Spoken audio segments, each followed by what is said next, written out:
Bismillahirrahmanirrahim. Assalamualaikum warahmatullahi wabarakatuh. Alhamdulillahirabbil alamin wa bihi nasta'inu ala umurid dunya waddin. Assalatu wassalamu ala asyrafil anbiya'i wal mursalin sayyidina wa habibina wa syafi'ina wa maulana Muhammad sallallahu alaihi wasallam wa ala alihi wa ashabihi wa dzurriyyatihi ajma'in. Para pemirsa UM Channel yang dirahmati Allah, pada kesempatan yang berbahagia ini saya ingin sedikit berbagi atau sharing seputar i'tikaf sebagai penyempurna ibadah kita di bulan Ramadan. Dewasa ini i'tikaf sudah menjadi sebuah fenomena. Artinya kalau teman-teman mencoba browsing tentang i'tikaf, tentang pelaksanaan ibadah i'tikaf, itu sudah sangat-sangat masif dilakukan oleh masyarakat kita di Indonesia. Artinya i'tikaf ini merupakan ibadah yang kalau boleh dibilang merupakan ibadah yang cukup penting. Memang i'tikaf ini syaratnya atau rukunnya itu tidak berat. Yang pertama tentu adalah niat. Innamal a'malu binniyat. Karena bagaimanapun kalau kita tidak diniati, ya i'tikafnya tidak akan jadi.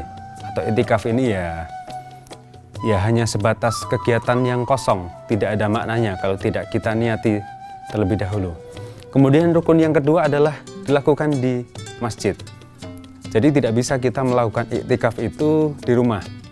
Karena dalam Al-Quran sudah dijelaskan, qala Allah Ta'ala fi kitabil karim, a'udzubillahi minasyaitonir rajim, wa'ahidna ila Ibrahim wa Ismaila an tahhira baitiya lit-ta'ifina wal 'akifina warruk'is sujud. Jadi dari ayat tersebut kita bisa tahu bahwa i'tikaf itu hanya dilakukan di masjid, tidak bisa di rumah, tidak bisa di tengah hutan atau di tempat lain, hanya dilakukan di dalam masjid. Ketika i'tikaf itu dilakukan dengan mendirikan tenda di halaman masjid, di situ juga ada orang jualan, ada juga yang menyediakan, ada panitia yang menyediakan atau menjual kupon sahur dan lain sebagainya. Jadi i'tikaf ini, ya kalau kita telaah dari maknanya, sebenarnya i'tikaf ini secara bahasa itu artinya adalah mengasingkan diri atau berdiam diri. Makanya dalam i'tikaf kita tidak bisa atau tidak boleh melakukan hal-hal yang sifatnya duniawi.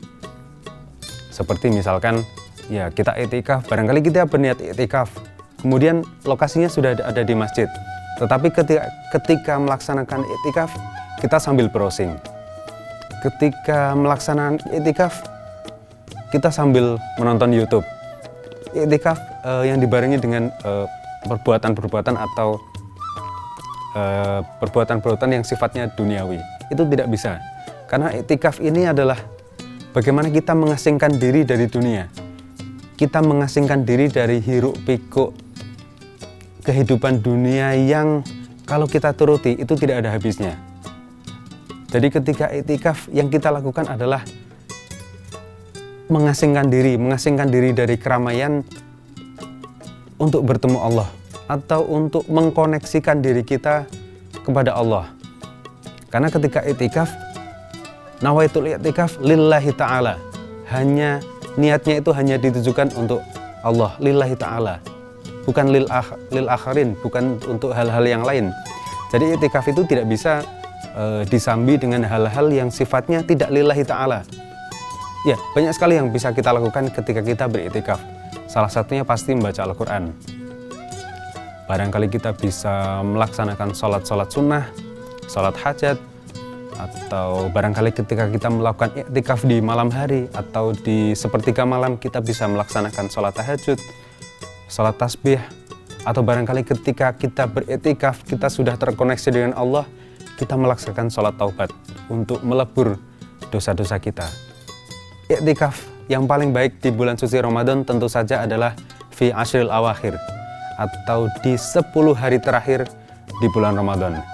Ya, kita tahu ada sesuatu yang spesial, ada sesuatu yang sangat kita harapkan atau sesuatu yang diharapkan oleh umat muslim sedunia barangkali, yaitu mendapatkan sebuah malam yang lebih baik dari 1000 malam, atau kita sebut atau kita kenal dengan istilah Lailatul Qadar. Para pemirsa UM Channel yang dirahmati oleh Allah, barangkali ada yang iktikaf itu mendirikan tenda di depan masjid atau di pelataran masjid untuk menjaga waktu. Jadi kita tidak usah pulang ke rumah. Kalau kita pulang ke rumah nanti takutnya bablas, tahu-tahu sahur. Nah, jadi mereka berinisiatif membuat tenda atau membuat penginapan di sekitar masjid agar supaya ketika malam hari tiba atau ketika waktu sholat tahajud sudah tiba, mereka sudah siap untuk melaksanakan iktikaf seperti itu. Ya memang kalau kita melihat fenomena yang berkembang saat ini, ya iktikaf itu ya ada yang mendirikan tenda, kemudian di situ ada yang berjualan. Ya berjualan macam-macam, ada yang berjualan makanan, ada yang berjualan buku, minyak wangi, parfum, dan lain sebagainya. Saya pikir itu adalah kita fahami sebagai sebuah perspektif. Jadi bagaimana mereka melakukan atau menjalankan iktikaf itu. Ya mereka menafsirkan bahwa iktikaf itu ya yang penting al-qalb yata'allaq billah, atau hatinya itu tertambat kepada Allah.